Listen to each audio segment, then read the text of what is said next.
So hello, hello everybody, and welcome. For those of you who are new to us, my name's Rosanne Corcoran. I'm the host of Daughterhood the Podcast, a Daughterhood Circle leader, and I was my mom's primary caregiver through her 12-year journey with vascular dementia. Daughterhood is a safe haven for caregivers like you to connect, gain knowledge, share your experiences, and most importantly, realize your feelings are not just normal, but they're valid. We understand that the system is not set up for you, and that's why we're here, ready to support you every step of the way.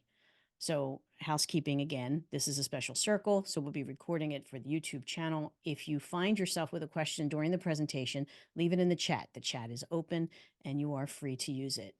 Also in the chat are a couple of links so that you can find Dr. Ashwini after this as well. So it is my pleasure to introduce Dr. Ashwini Bapat.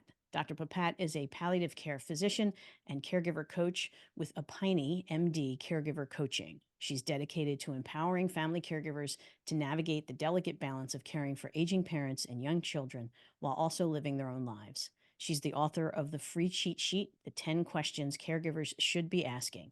No more guessings. No more guessing about these questions. Grab a copy and bring it to your loved one's next appointment.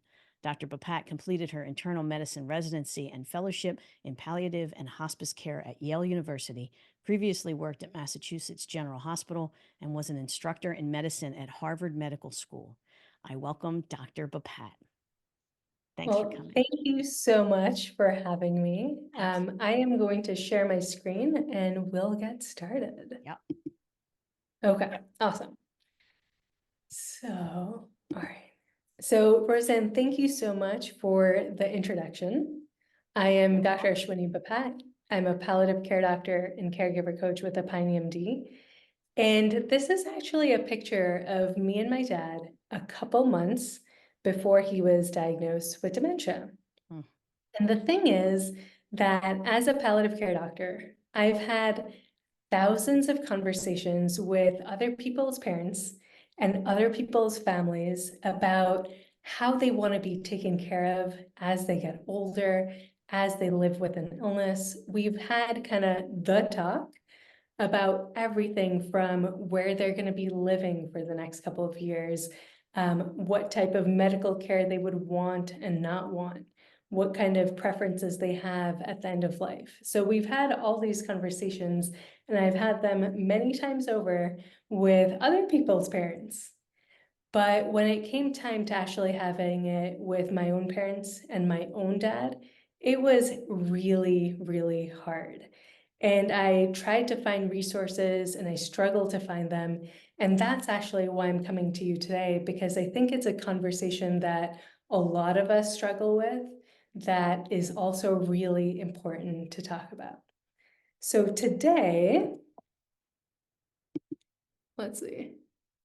Okay, so today we're going to talk about why it's so darn hard to have this conversation, why it's important to have early conversations, and the 5 key topics you should be talking about. So why is this so hard to talk about it? Honestly, I can think of 1,000 reasons. And if you have tried to have kind of the talk with your own parents or in-laws or loved one, let me know what's gotten in your way. And I'm gonna, on the next slide, go through some common reasons that other people have shared with me about why it's been so hard for them to talk with their own loved one. So the most common response I get is, I just haven't gotten around to it. And for me, this is kind of a boilerplate answer, but when you dive a little deeper, some of these other reasons pop up. So someone told me, there are so many unknowns, there's so much uncertainty, I don't know what to prepare for. Or, my parents would just take it the wrong way. They think I want them to kick the bucket. Or, my mom is super tight-lipped about her health. She doesn't tell me anything personal. Or, I don't want to think about my parents getting older and dying. It's so depressing. And then one of the most common responses I get is, I don't know what to talk about or how to even start this conversation. So for me, let me see if anyone chimed in. Yeah. Okay, so some people did chime in, so I actually want to read some of these. Sure. My dad refused to have this conversation because he thought it would hasten his death. Yep. Not ready to accept her situation. Or someone else piped in, my mom changes the subject or starts making funny comments as a distraction, probably because she's incredibly uncomfortable with this topic. Thank you for sharing that. So for me, in trying to have this conversation with my dad and my parents, one of the things I was really worried about is that it was going to be kind of a sensitive, emotional topic. And to be honest, my family does not do emotional, we don't do feelings, we don't do sentimental. So I knew that this was going to be a much harder conversation because, to be honest, we've never had hard conversations before. We are the type of people that we sweep it under the rug, or we make kind of funny comments and just switch topics. So even me, I had to remind myself, why is this conversation worth having? And I think a lot of you on this call are here because somewhere deep down that this conversation is important, but we sometimes just have to remind ourselves. And I know I did. So we're going to talk about why it's important to have early conversations. So look, you probably know this already, but we're just going to remind ourselves. One of the benefits of having an early conversation is knowing the type of treatment your parent or your loved one would want and the type that they would not want.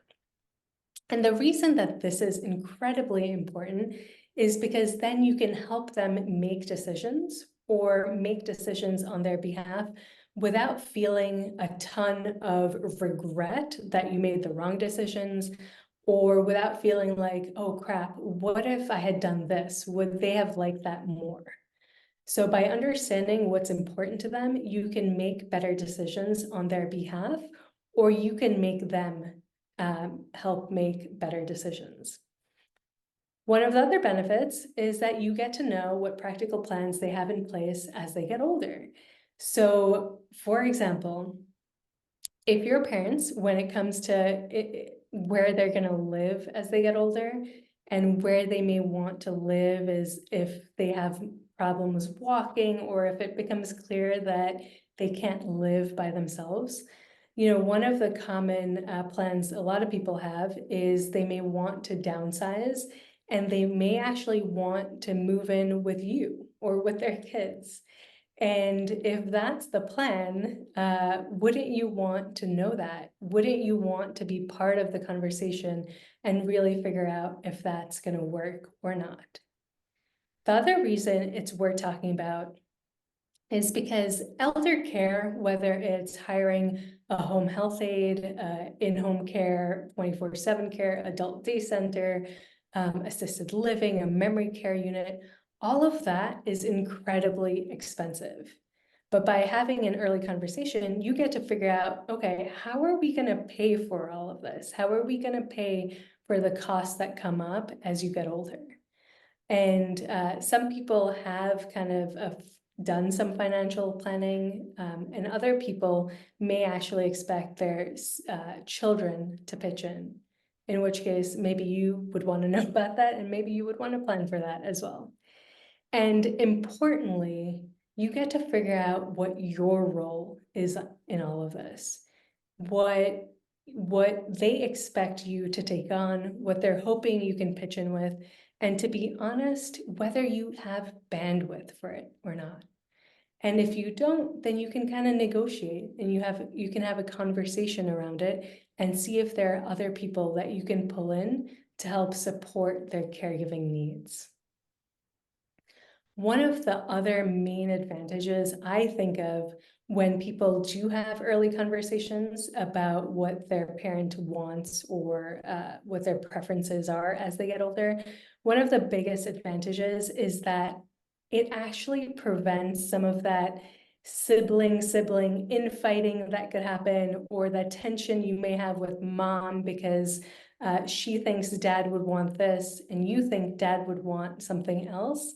So instead of fighting over what dad would want, you get to be like, look, this is in general what dad shared with us. How can we honor that? And so in that way, it kind of decreases the amount of, or the potential for infighting. So for me, the reason I wanted to have this conversation with my dad is because I really wanted to understand how he wanted to live with this new diagnosis of dementia. I wanted to understand what on a daily basis he really enjoyed, what were the elements he wanted to continue being part of his life. And he had watched his own mom deal with dementia. So I knew that he had some sense of what could be coming for him. And I wanted to make sure that we gave him space to really communicate and tell us what his preferences were, so that at a later date, we could honor that. And personally, because I don't live right next to my parents, I live about 3,000 miles away, I really wanted to know what plans they had, because at that time they were living by themselves in New Jersey when me and my sibling were all over the country. So I wanted to know, like, are they planning on moving somewhere? Are they planning on maybe moving closer to my brother? Have they thought about that? What are their plans? And for me, because I live so far away, I wanted to know, how can I pitch in even though I live 3,000 miles away? So when we finally sat down to have the conversation, these are the 5 key topics I really wanted to talk about with my parents, and specifically with my dad.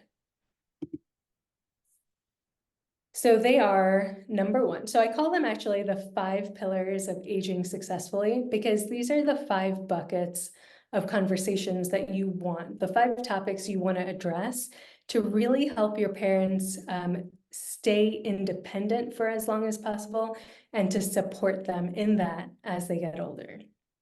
So number 1 is location. This is, where is my parent going to live as they get older? Number 2 is social supports. Number 3 is financial planning. Number 4 is medical care preferences. And number 5 is end-of-life preferences. So these are the 5 buckets of topics that you're gonna want to talk about with your parents or your loved one, whoever that is. So for today, I'm actually going to zip through the first 3, and I'm going to focus on number 4 and number 5.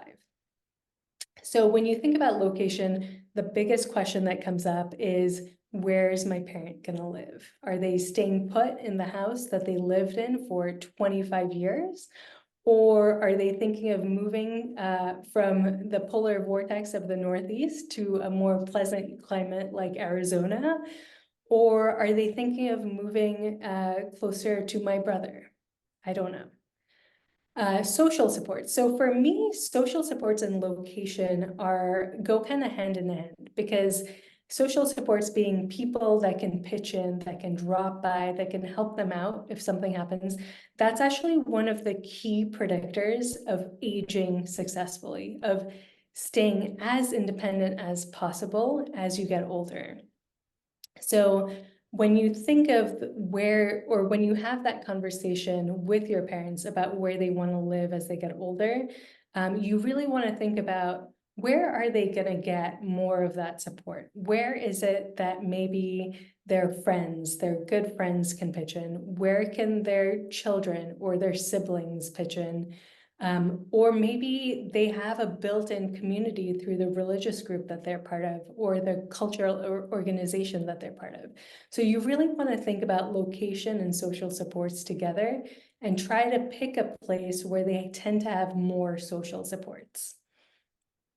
Number 3 is financial planning. So like I said, elder care, and I think you know this, is expensive. So you really want to have a conversation around what type of financial planning they have already done, whether they have long-term care insurance or if they don't, or if they have any sort of nest egg or savings that they've put aside for elder care.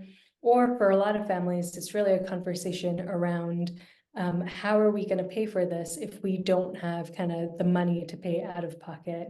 And for a lot of families, they do rely on the children or other relatives to pitch in. So I think by having this conversation early, you can figure out what role you could potentially play in it if that fits for you. So now we're going to zoom in on medical care and then end-of-life preferences.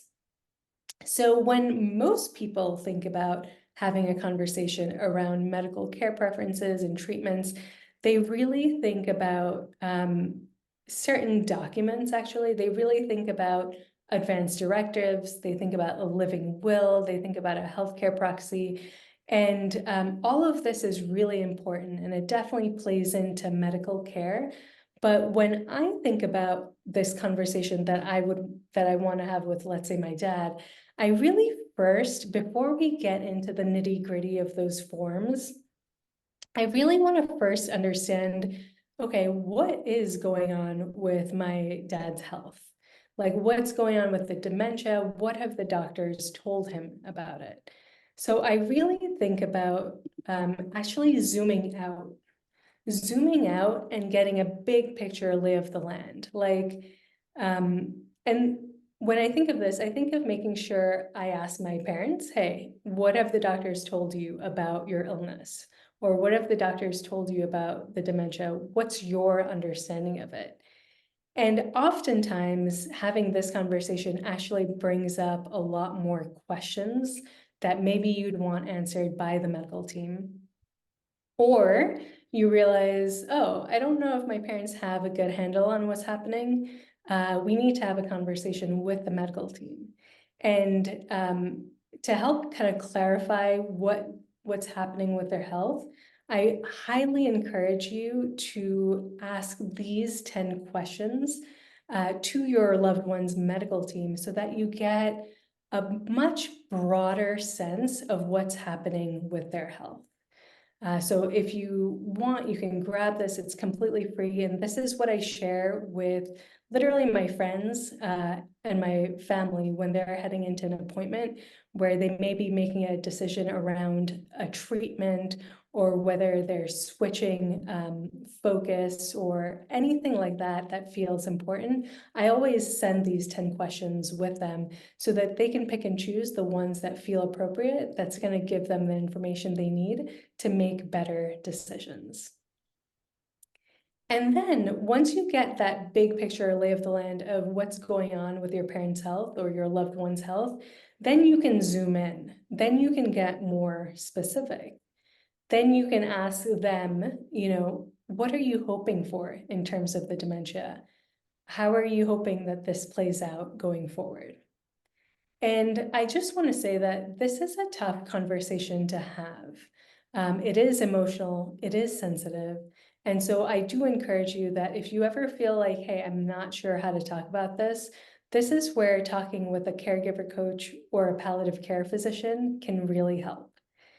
And now, since I put palliative care out there, I know a lot of you are like, oh no, palliative care, I don't want to hear about it. We're not there yet. That's only for people who are on their deathbed and dying. It's badness.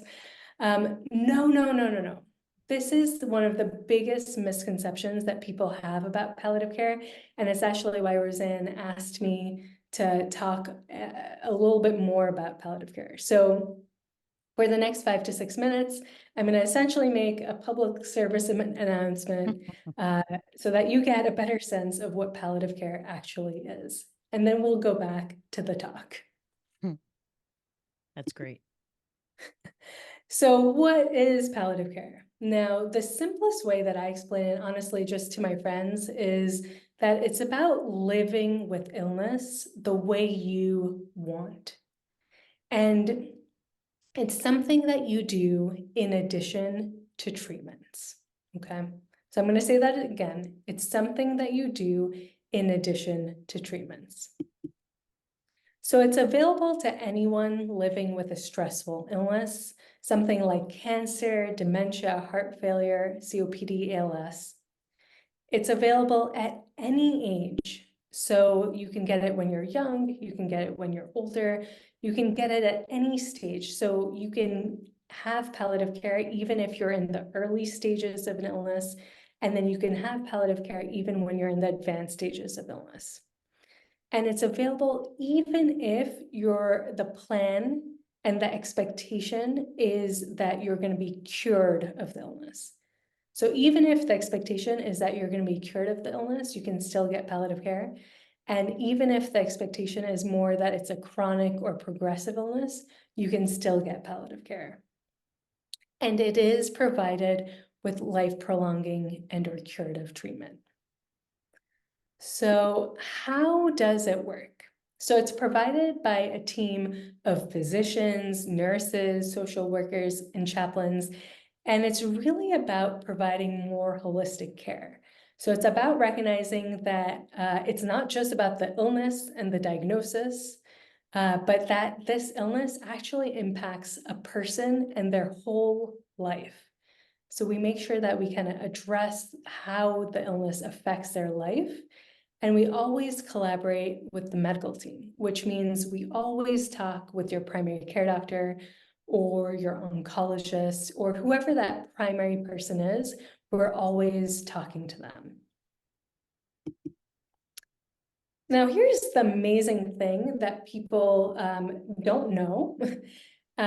It's that people that get palliative care and kind of standard treatment, they actually live longer and then they live better. Why? Because we actually help to address the whole person. So we help to address the anxiety that comes with illness. We help to address the depression that may come with illness. And best of all, we will support family caregivers to help them take care of the person that they love. And unsurprisingly, because of the support people feel and because of the way they feel supported when palliative care is part of the team, 93% of people who got palliative care would recommend it to friends and other people. So I think the simplest way that I think of palliative care is, let's say your parent has an awesome medical team, you trust them, and maybe you call them the A team, right? When you add palliative care to the mix, they become the A+ team. So that's how I would think of it. And just to kind of drive this point home, I want to give an example. This is not a picture. I'm going to give you a real world example, but this is not the picture of the real person, and I've changed her name for confidentiality. So this is Miranda. She is a woman in her 40s who has 2 young children, and she has lung cancer. So one of the first reasons that we got involved in her care was because she was having really bad pain from the lung cancer itself. She was having really bad chest pain. So we helped manage the chest pain and made that pain go down, basically. Then, as she started getting treatment, she started having really bad nausea, so bad that she no longer could go to work because she just felt nauseous all day. So we helped her manage the nausea. And then because of the treatment that she was getting, she had to get frequent CAT scans. So she had to get frequent images of her lungs to see if the cancer is getting better, if it's getting worse, or if it's kind of stayed the same. The thing was that she would get really anxious about these CAT scans to the point that she would reschedule her appointments, she would delay them, and it really started getting in the way of her treatment schedule. So we worked with her to help manage that anxiety. And now, actually, several years later, her cancer is very well controlled. She's back to work. But now she feels like she's waiting for the other shoe to drop. Yeah. So now we're working with her to really help kind of manage that anxiety so that she can still enjoy the time with her kids and with her husband.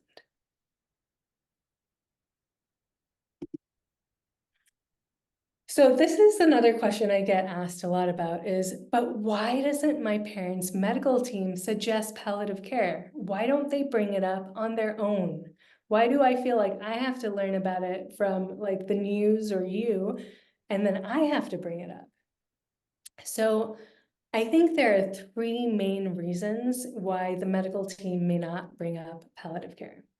The number one reason, which uh, is very true, is that a lot of healthcare providers do not understand what palliative care is. Yeah. And they similarly have very negative associations with palliative care. And so a lot of my colleagues are actually working to educate other healthcare providers, other physicians, other nurses on what palliative care is and when it's appropriate and when it can be beneficial. The second reason why a lot of people will not bring up palliative care is because they're really afraid that their patient is going to lose hope. And there's nothing worse than losing hope. And so one of the reasons they don't bring it up is because they don't want to frighten their patient and they don't want them to lose hope, because if they lose hope, they're afraid that they're going to actually die faster. But the evidence that I showed before is that palliative care does not actually cause someone to lose hope, and it does not cause people to die faster. The third reason why, and this is a very valid reason why people will not suggest palliative care, is because the truth is that it's actually really hard to access palliative care.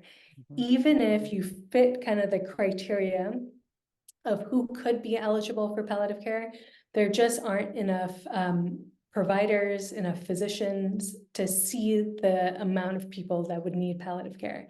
And that's actually the whole reason why my colleagues and I started Epione MD caregiving coaching, because we wanted to share kind of our insider tips and strategies with people in a way that we couldn't through the healthcare system the way it is.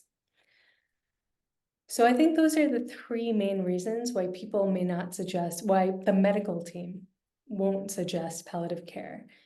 And access is really a big problem, because and I will say the reason, the example I gave, that Miranda had cancer and she was able to access palliative care. Palliative care is most accessible to patients that have cancer, but even then, they're still going to struggle to access palliative care. So if you have a diagnosis that's not cancer, so let's say your parent has a diagnosis like dementia or heart failure, it's going to be even harder to be seen by palliative care. And why is that? It's because most palliative care clinics are actually funded by cancer centers. So they're supposed to ideally only see cancer patients. And so that's why a lot of medical teams won't even suggest palliative care, because it is so darn hard to actually like get into clinic, because there just aren't enough providers. Yep.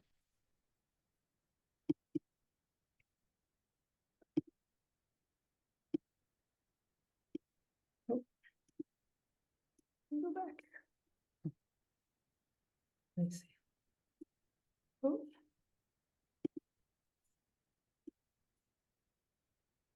Okay, I don't know why the rest of this slide isn't coming up, but my point here, I wonder, oh.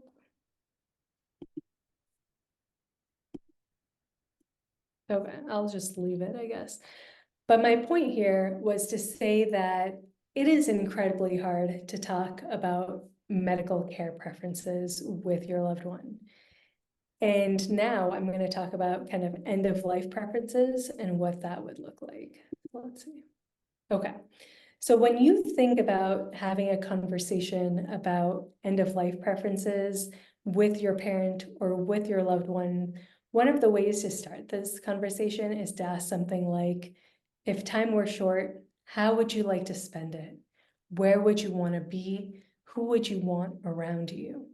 And in this conversation around end of life preferences, this is where you really want to understand if there are any religious rites or ceremonies that are important to them, if they've made any plans around funeral arrangements or a celebration of life, anything that would be important as they approach the end of their life, and if there are things they still want to do or still they feel like they need to do during those last days. So that's how I would think of kind of end of life preferences and wishes. And this is where hospice care fits in. So hospice care is truly dignified end of life care. So this is for people who are in the last months of life. The focus is really on treatments that promote comfort and dignity. So here, the focus of treatment is not to prolong life. It is not to hasten death either. It is really to provide comfort for however long the dying process is, and to provide dignity in that amount of time. And similar to palliative care, it is very holistic, and it's all about addressing the whole person.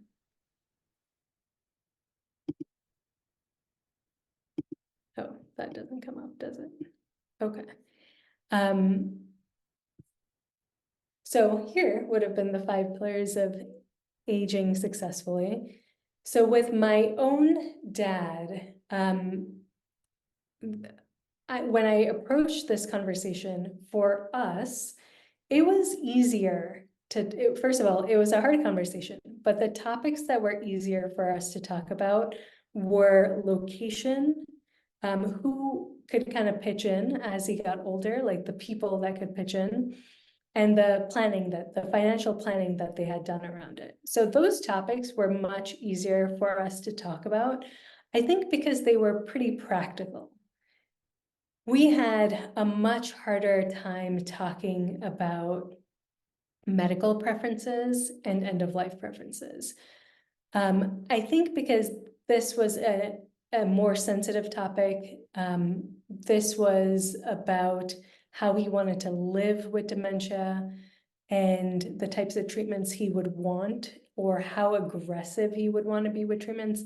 And my parents and my dad, they really struggled to share with me directly what they would want. And so they actually said, Ashwini, we can't talk with you about this. We don't feel comfortable.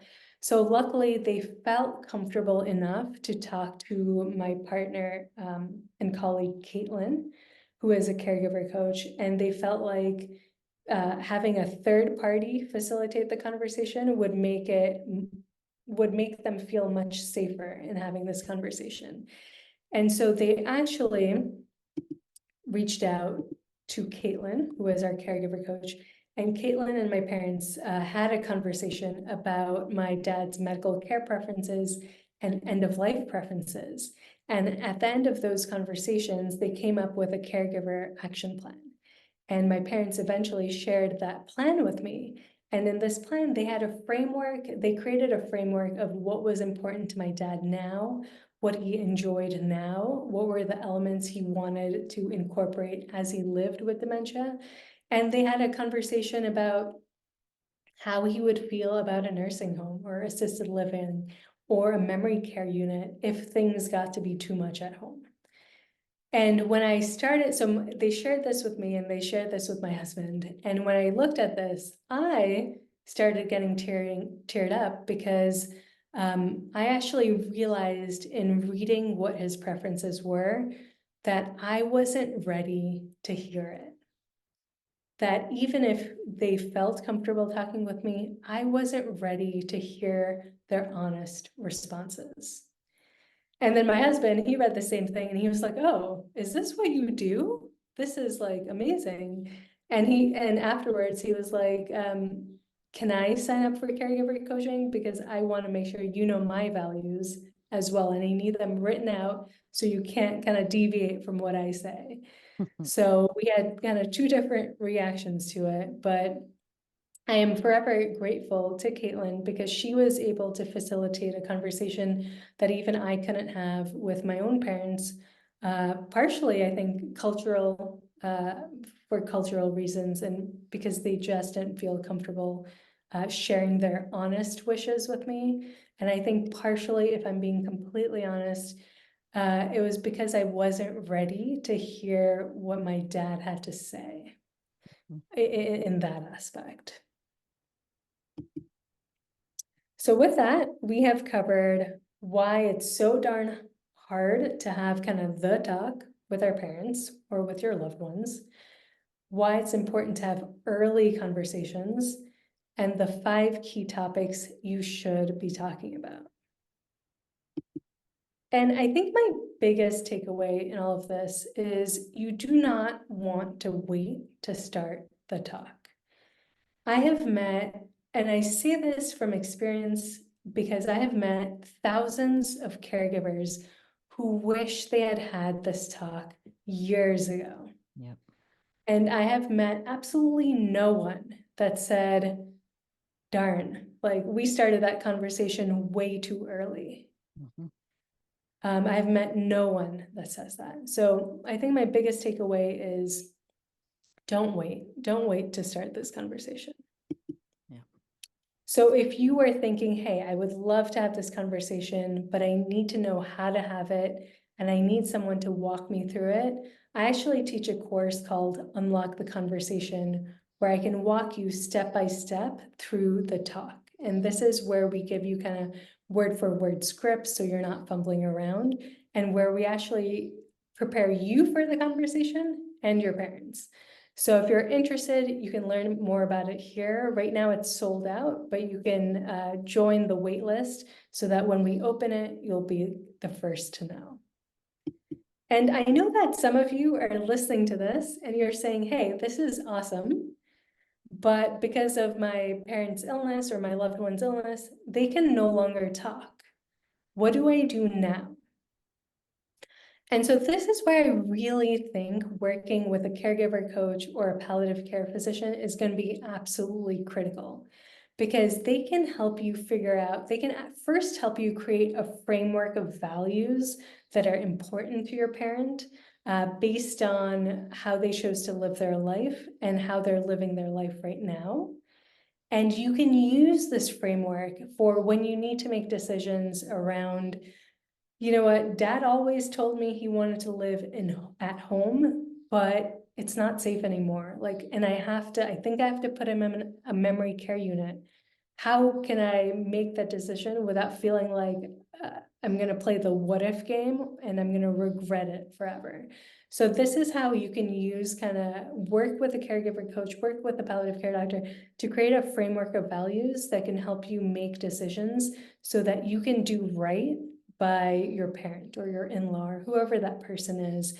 And so that you can make better decisions so that you aren't going to be second guessing them.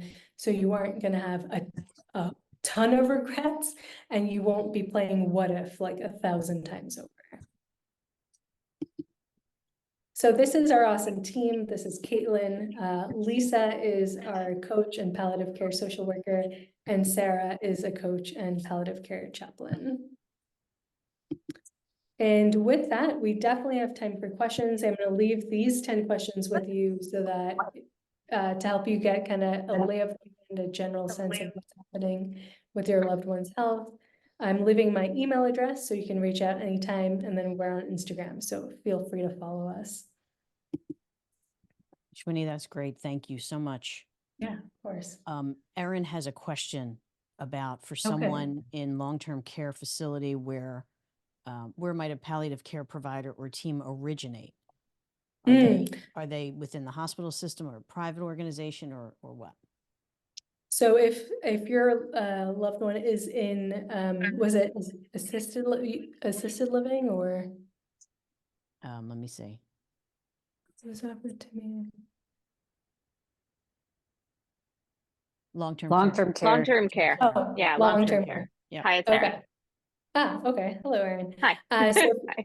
if your parent is in, I think it's for your mom. If your mom is in long-term care, it would actually come from, usually it's a referral from the palliative primary care doctor, or it sounds like they're followed by a geriatrician.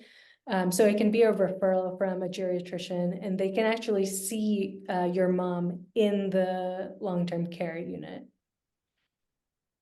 So so the referral would be made by her PCP or geriatrician, Correct. whichever. Correct. And Correct. then that specialist would be kind of from any like from any particular hospital or Yeah, hospital so system, for example.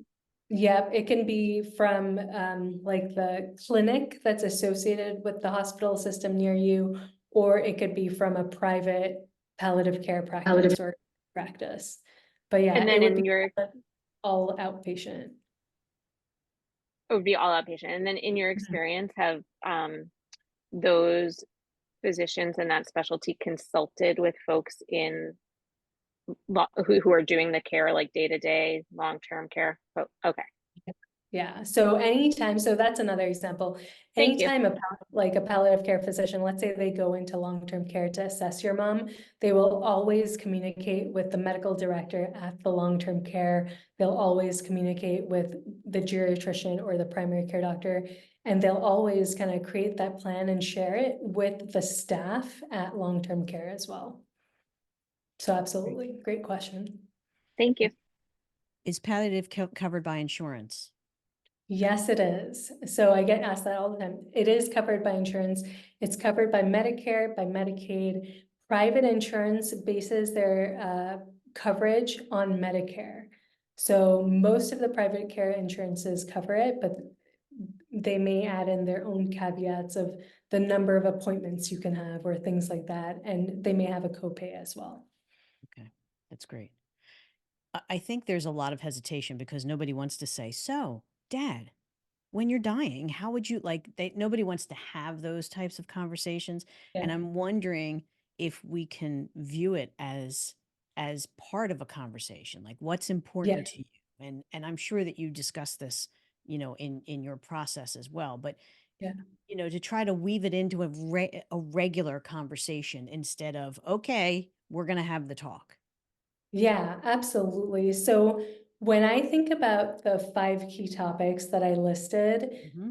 the reason that I always start with location and social supports because that's easier to talk to. It's like, Right. hey, mom, dad, like, where, like, I know I live 3,000 miles away. My brother lives like 5 states away. Like, where do you think you're gonna live as you get older? Like, Right. just like that over Mhm. coffee, or Right. go for a walk. And Yep. then maybe they'll be like, I don't know, we've thought about it. We don't know who to move to. Like, you know what I Mhm. mean? You can start Yeah. that conversation. So I always encourage people to start with that because it's less emotional, I would say. Yeah. It's a little less sensitive of a topic.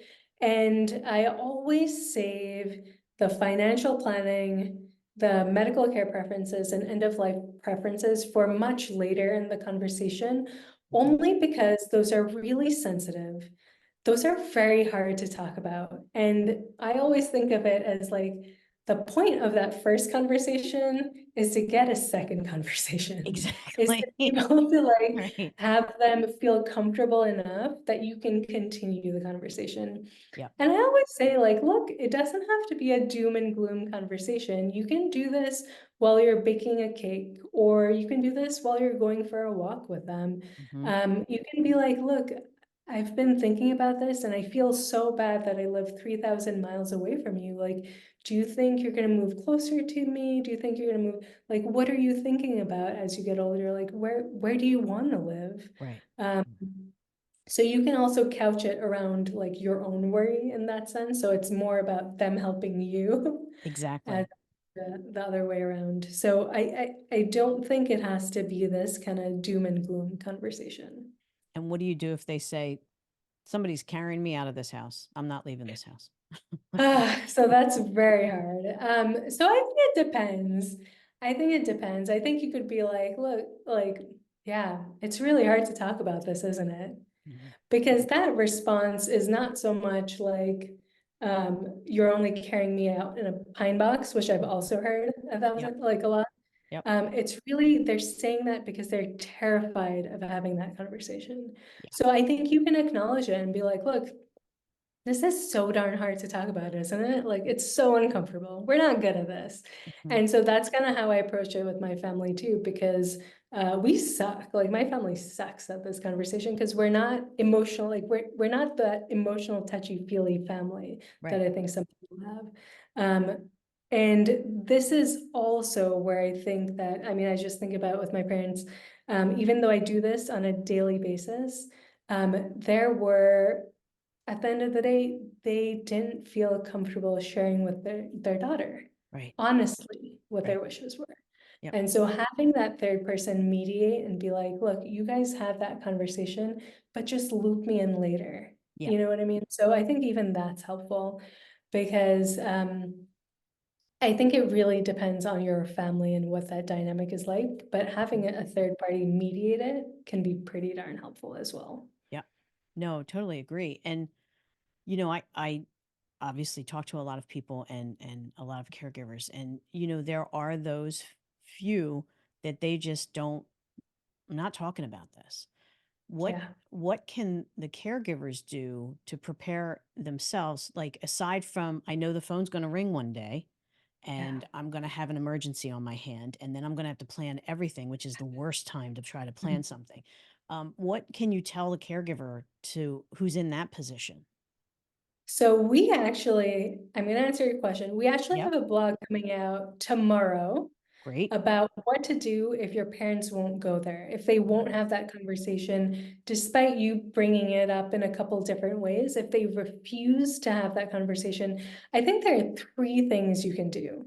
The first is like, if they're okay with you even talking to the medical team, get that info from the medical team. Talk to the doctors or the medical team about, hey, what's going on with my parents or my dad, whoever? What should I be expecting down the road? What Hmm. can I plan for?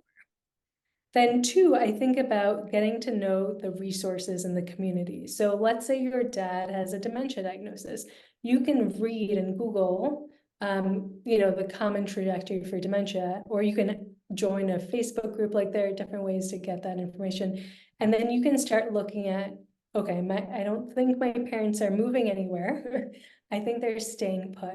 Yep. Maybe are there visiting nurses that could help? Is there a home health agency, a home companion that could help? Hmm. Um, is there a memory care unit near where they live that could be helpful?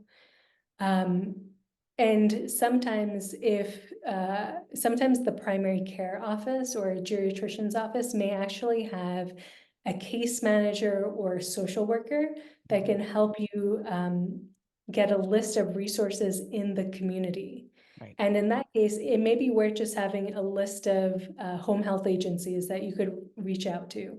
Or you could even tour a memory care unit to see what it's like. Right. Um, and I think the third thing is also knowing if your parents aren't willing to have that conversation and go there, I think the third thing is what are you willing to take on and what are you not willing to take on? And really having boundaries about that, because I think when a parent isn't willing to go there no matter what, Hmm. it puts you in a terrible, terrible bind. Yeah. On the one hand, of course, you want to help. On the other hand, they're not letting you help them. So I think being very clear about, okay, this is what the situation is. Here is how I can help. And here is how I cannot help. Or this is where I kind of draw the line. And usually, I think those are three things that I would always recommend if your parents aren't willing to go there. I would also say, this is really important, get some emergency contact information for them. Like definitely know who their primary care doctor is, who's their neighbor that you can maybe call to check in on them. If they have a best friend that they talk to like every day or go for a walk with, get their phone number. So I think those are a couple quick things that you can do to empower yourself Yeah. for when that phone call comes, especially if they won't work with you. Okay. Okay. Yeah. And the best way to access that palliative care, if you're not with a doctor who's part of a big medical system, or, Yeah. like, how are you accessing that? What's the best way? So if you live in a place where the if you don't have a palliative care group or hospital associated practice or outpatient clinic near you, it's going to be incredibly hard to access palliative care. It just is. Okay. And that's where I think reaching out to Epione MD caregiver coaching can be really helpful, because we can help you have these conversations. We can help you plan for how your mom wants to age, or how to make decisions on their behalf when you never had this conversation. So that's the whole reason why we even exist, is because the truth is, a lot of people don't have good access to palliative care. And we're really about helping caregivers have these conversations and make better decisions for their loved one as they get older. Can be life-changing. Absolutely. Yeah, absolutely. I think this conversation has the potential to be one of the greatest gifts parents can give their children, or a loved one can give to the person that's caring for them. Totally agree. Totally agree. Anyone have any other questions? Sue said she loves the idea of a third party Oh, because her family dynamics like yours. yeah. I think that's I have a quick comment, Roseanne. Sure. yeah. Well, I mean, what I've observed in my family and other families is this is the baby boomer generation, right? So this is the generation where, you know, you kept up with the Joneses, you didn't share anything about your medical records, your children, your finances, whatever. So I think it's hard. And I know of a lot of couples that caregive for each other and cover for each other. So again, the kids living thousands of miles away have no idea what's going on, and then one parent dies and the other one, it can be a mess. I think I love everything you said, and I feel like it's so important and helpful, but I think family dynamics and generation plays a ginormous part in this, and it's really hard. So thank you for all of your help with everything. 100%. I agree with that 100%.